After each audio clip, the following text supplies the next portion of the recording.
Taɓo labarin dalilan da suka sa jami'an tsaron ƙasar Nijar suka tashi tsaye ga kansu a ranar 26 ga watan Yuli na shekarar bara domin ceto Nijar daga cikin halin haƙula'i, halin halaka da ta kusa ta hwada saura kiris. Ya ce kamar yadda kuka sani gwamnatin da mun ka hambare ta yi fafakere da dukiyar ƙasa, ta mai da take haƙƙin 'yan ƙasa ruwan dare gama gari, sannan ta yi banza da koke-koken 'yan ƙasa ga baki ɗaya.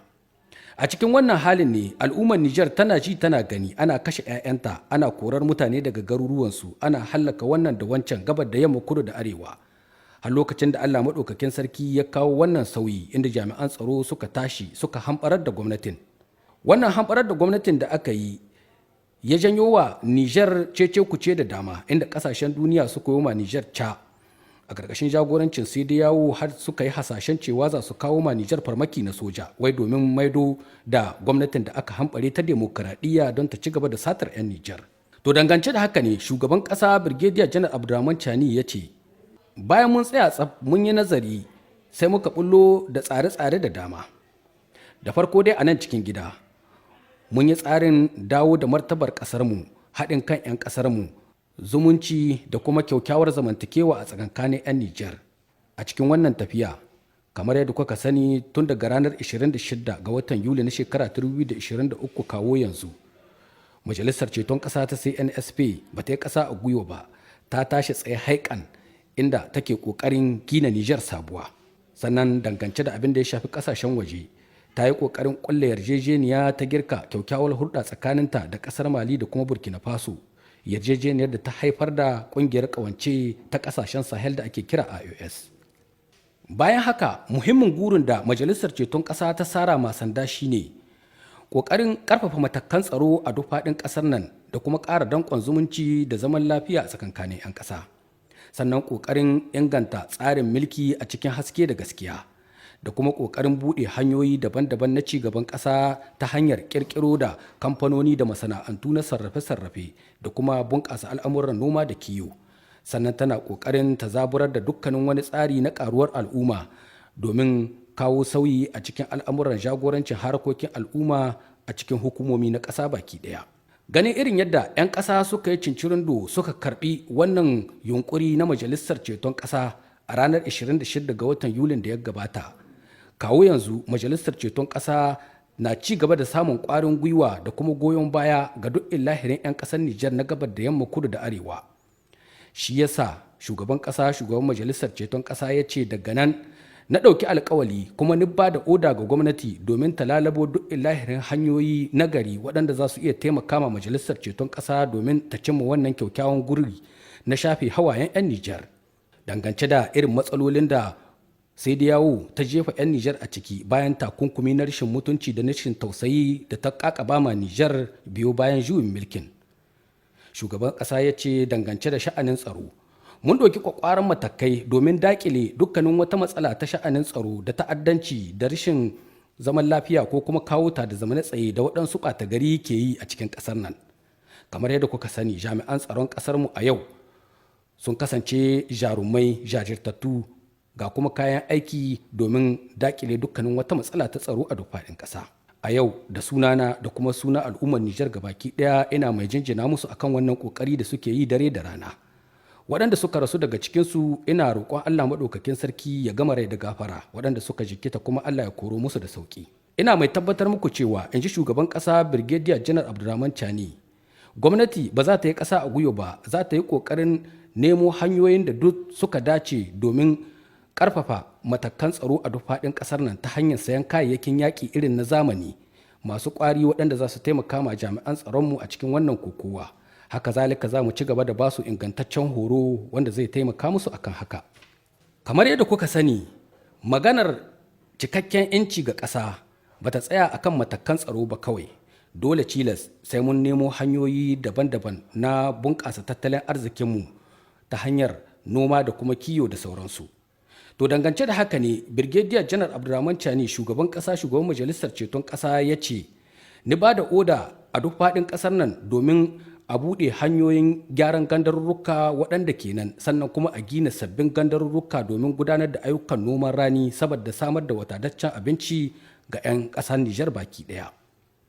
Wannan tsari ya ce ni da kaina nake bin shi sau da kafa saboda a ci nasararsa ta hanyar kwadda 'yan Nijar da wadataccen abinci, to tabbas za a samu cikakken 'yanci, in shi shugaban ƙasa Birgediya Janar Abdurrahman Chani. Dangance da abin da ya shafi arzikin ma'adanai na ƙarƙashin ƙasar mu kuwa, shugaban ƙasa ya ce mun ɗauki ƙwaƙƙwaran matakai domin dawo da martabar Nijar da kuma cikakken 'yancin Nijar akan dukkanin arzikinta na ƙarƙashin ƙasa. Idan Allah ya so nan ba da daɗewa ba, akwai wani ƙudurin doka da za mu ɗauka akan haka, in ji shugaban ƙasa. Bayan haka ya ce majalisar ceton ƙasa ta CNSP ta yi ƙoƙarin lalabo hanyoyi daban-daban waɗanda za su iya taimaka ma Nijar wajen samun martaba akan arzikinta na ƙarƙashin ƙasa.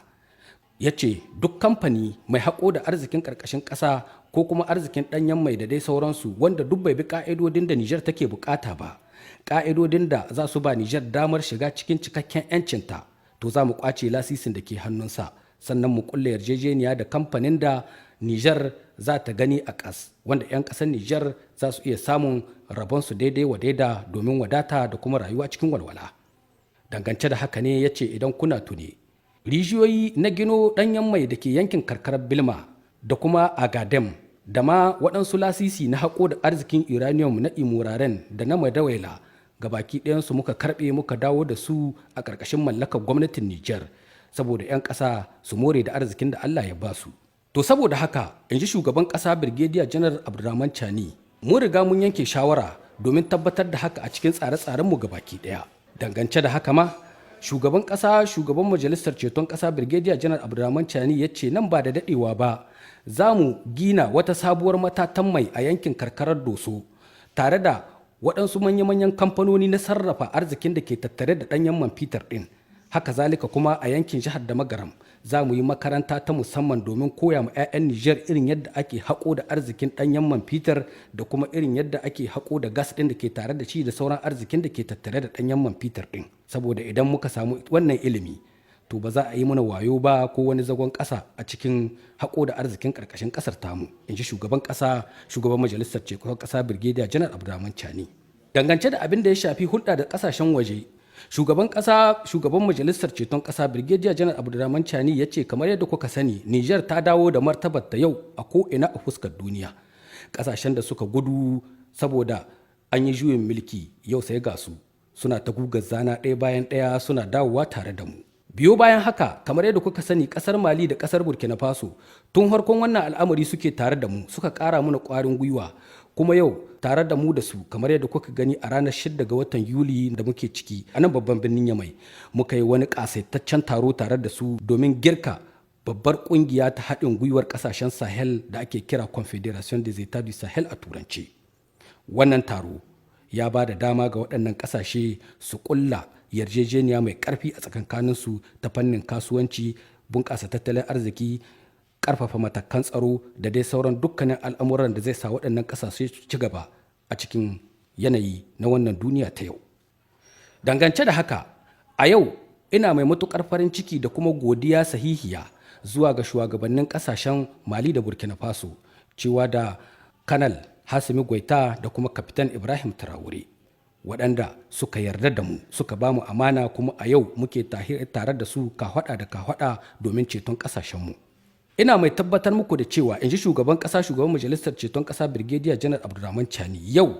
'yan Nijar gabaki ɗaya kwansu da kwarkwata, kai har ma al'ummar duniya ma baki ɗaya sun tabbata cewa Nijar ta hau turba ta gaskiya. Nijar ta kama hanya ta ci gaban kanta da kanta. Yau Nijar ta barranta da dukkanin wani tsari wanda ke ƙarƙashin mulkin mallaka na Turawa, wanda da shi ne Turawa ke tinƙaho suna wawashe muna arziki, suna ƙara talautar da mu. Yau Nijar hulɗar da take tsakaninta da ƙasashe hulɗa ce ta ka samu in samu, ga nau rabo ga naka, kuma ba tare da an tauye ma Nijar rabonta ba ko a neni. Shi yasa